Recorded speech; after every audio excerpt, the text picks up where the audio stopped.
Tá satisfeito de ficar estudando pelos vídeos? Vamos estudar pela tutoria então, vai ser o máximo. Então a grande questão é como ser um terapeuta Ayurveda no Brasil, ok? Primeiro, porque a formação que a gente faz é uma formação não formal.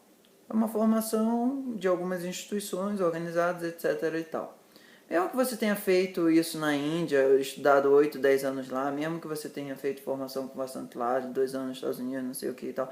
Quando você voltar para o Brasil, você é um terapeuta holístico. E mesmo que você seja um médico, você não é um médico Ayurveda. Ok? A medicina Ayurveda não é uma medicina reconhecida legalmente no Brasil, ponto.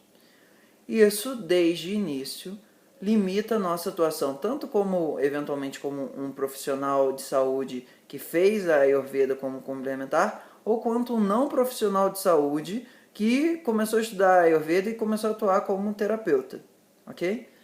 Então, um aspecto que é importante é entender que a gente tem limites legais que muitas vezes as soluções teóricas que a gente tem, como por exemplo o BAST, é algo que não vai ser tão facilmente aplicado. Mesmo que você seja enfermeiro, estude Ayurveda, você legalmente não pode, sem um médico estar prescrevendo, aplicar um BAST de uma maneira legalmente aceita. Ok? Então essa é a grande questão do Ayurveda, não só no Brasil, mas, por exemplo, o Vasanthlad aqui nos Estados Unidos, ele fala, eu não posso fazer isso aqui dessa forma como eu faço na Índia. Na Índia eu faço de uma forma, nos Estados Unidos eu faço de outra. Então, tudo tem o seu porém, que é adequar a institucionalidade daquilo ali, certo? Até na Índia, a questão dos medicamentos com material pesado processado é uma questão delicada. Então, todos os lugares a gente tem um Ayurveda que a pergunta é, qual vai ser o meu Ayurveda? Certo? O meu Ayurveda vai ser diferente um pouco do Gil, vai ser diferente um pouco do Ruguê, vai ser diferente um pouco do Vasanthlad, vai ser um pouco diferente de várias pessoas que a gente vai estudando ao longo do tempo. Porque ela vai ter que conciliar alguns aspectos, que é o quanto aquilo dali é efetivo para ajudar a pessoa, o quanto aquilo está legalmente aceito, e o quanto você tem confiança naquilo que você está fazendo e a pessoa que está recebendo tem confiança naquilo que ela está recebendo. Ok? Você pode ficar com a mão em cima de uma arma da pessoa meia hora e a pessoa sair dali com o prana ajeitado e ela está saudável. Aquilo dali foi super ayurvédico. Você pode prescrever cavalinho, você pode... Prescrever não é uma palavra que você pode usar legalmente falando. Você pode orientar, sugerir, etc. e tal. Mas a ideia mais importante é, antes de você querer imitar um modelo muito fechado, seja do Thiago Namastê, seja do Ruguê, seja do quem for, a gente tem que descobrir qual vai ser o nosso caminho no Ayurveda. Porque vai ter pessoa que vai trabalhar muito mais com aromaterapia, vai ter pessoa que vai trabalhar muito mais com cromoterapia, vai ter pessoa que vai trabalhar muito mais com os programas mais intensivos de purgação, ok? Então, a nossa questão é, como é que eu acho o meu programa terapêutico? Como é que eu consigo, com o conhecimento que eu aprendo teórico, transformar isso em um programa prático viável em 3 atributos? Da confiança da pessoa, da energia que a pessoa tem que disponibilizar, esclarecimento, e do aspecto financeiro, do quanto ela vai conseguir aderir àquilo no dia a dia. O meu principal desafio hoje em termos de Ayurveda é fazer com que financeiramente aquele programa seja viável. Porque eu vejo que muitos programas terapêuticos que eu consigo pensar em termos da legalidade teria que ser feito de uma maneira semanal.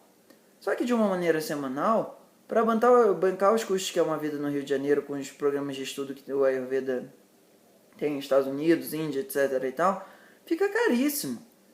Fica uma coisa assim que fica um tratamento para além de um tratamento de luxo. Fica um tratamento de um alto investimento, certo? Então, como acompanhar essa pessoa de uma maneira que isso esteja dentro do acompanhamento terapêutico que você pagou, que seja suficiente para ela estar ainda em contato, sem que ela não esteja pagando por aquilo. Então, eu procuro promover reuniões semanais no Ayurveda que não são pagas, que eu falo, olha, vem cá, que essa é uma forma de eu fazer um acompanhamento terapêutico com você sem que eu esteja fazendo um acompanhamento terapêutico formal com você. Mas manter o contato da pessoa dentro do Ayurveda é o nosso principal desafio.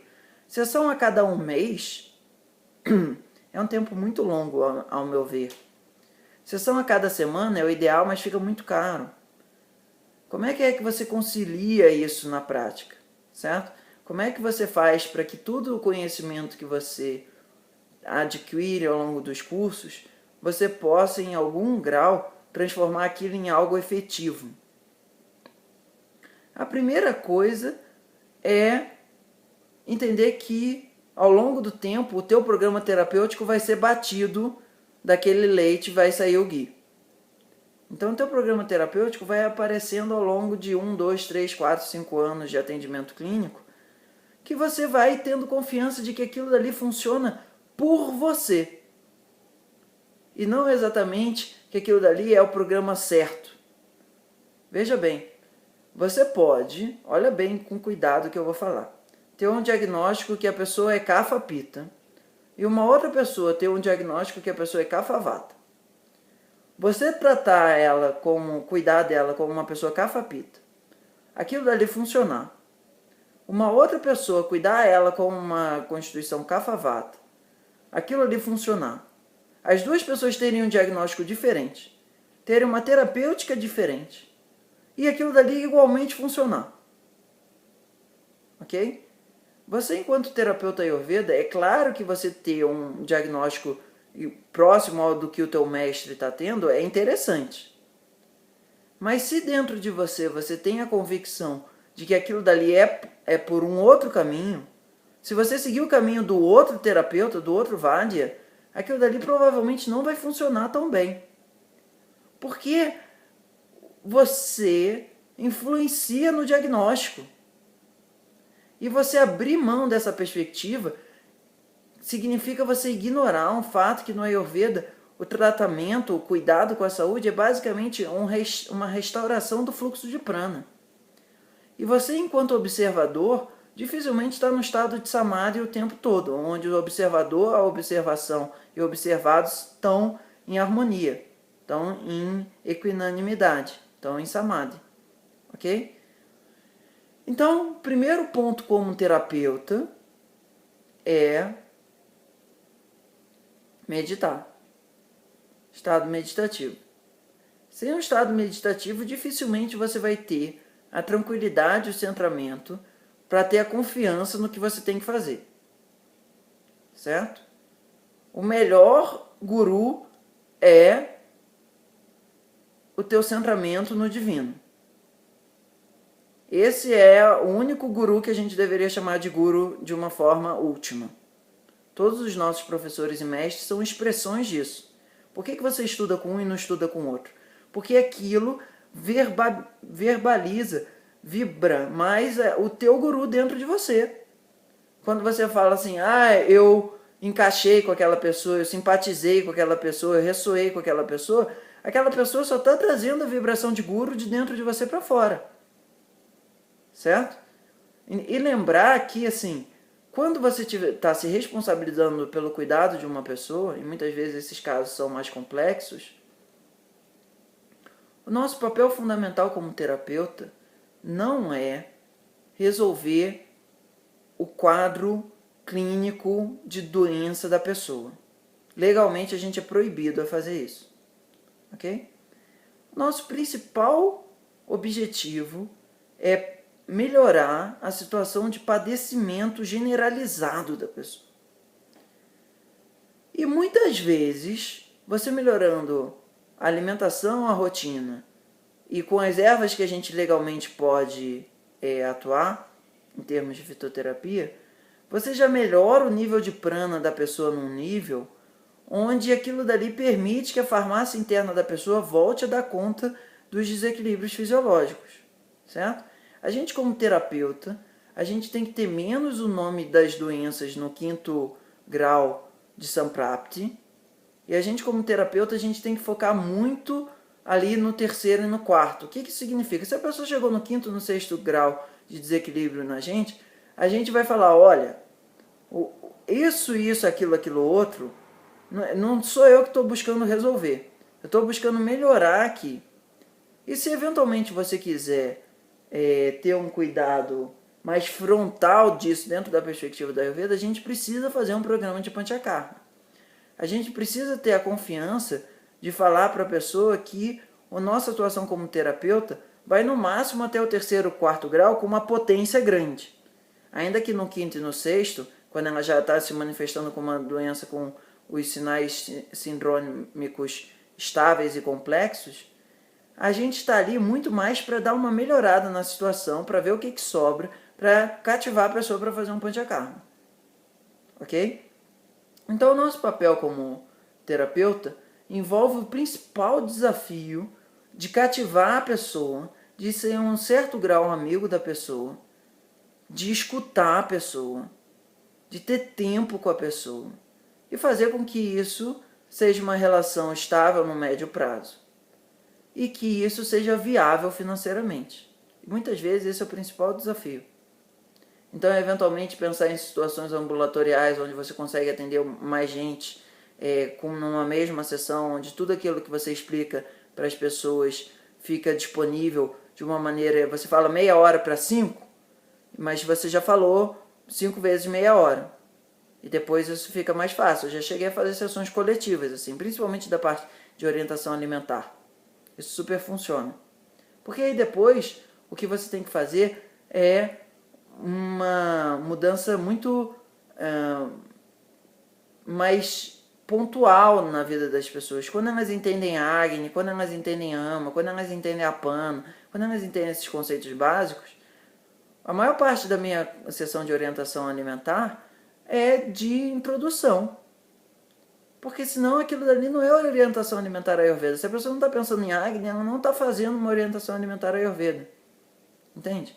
Em Chikitsa a mesma coisa. Se você não está explicando para a pessoa que ela tem que cuidar prioritariamente de que todo o processo metabólico dela tenha uma performance interessante, em termos de não gerar muito ama, e que o ama que seja gerado seja excretado, você não está fazendo ayurveda, você está só cuidando da pessoa de uma maneira com outras ervas, com outros princípios ativos. Mas a ayurveda envolve esse papel da pessoa se observar. Aí, eventualmente, ao longo do tempo, você pode ensinar ela um pouco de pulso, você pode ensinar ela um pouco de marma, que são as ferramentas do Ayurveda de você cuidar da sua farmácia interna. Em última instância, o Ayurveda entende que todo o processo de restauração de saúde é um processo de restauração do fluxo harmonioso de prana. Esse é o nosso objetivo.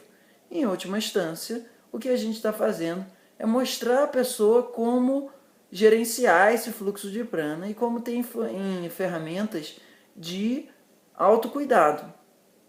Então, o papel do terapeuta é muito mais ser um coaching em termos de autocuidado do que exatamente uma pessoa que vai prescrever um programa que em uma semana, 28 dias ou qualquer coisa que seja, ela vai estar restabelecida. Isso deixa para as pessoas que têm a formação e a legitimidade clínica para atuar nesse sentido socialmente. E aí, normalmente, eu falo para as pessoas de uma maneira bastante clara. Se você tem um quadro muito complexo, clínico, e se você está numa situação onde você já está pronto para lidar com esse desequilíbrio fisiológico grave, é papo para 3 meses de acompanhamento terapêutico no Brasil, para aprender a manter uma rotina ayurvédica antes de pensar em ir para a Índia. Porque para fazer um programa de desintoxicação de Panchakarma mesmo, na potência que o Ayurveda pode oferecer para os quadros mais complexos, só na Índia. Para você pagar 28 dias, 28 dias no Brasil é muito caro. E mesmo assim não vai ser com a potência de óleo medicado e essas coisas que a Índia pode oferecer. Certo? Então, a gente como terapeuta cuida muito mais do que eu chamo de Ayur Baby e Ayur Child. O Ayur Teen, quando ela já está precisando assim, fazer uma farra, aí é muito mais papo de Panchakarma. Dificilmente você como terapeuta vai ter todas as ferramentas e a legitimidade para fazer isso de uma maneira potente para cuidar dos casos clínicos graves no Brasil. Ok? Certo até aqui? Bom, agora vamos discutir... Namami Dhanvantari Madidevan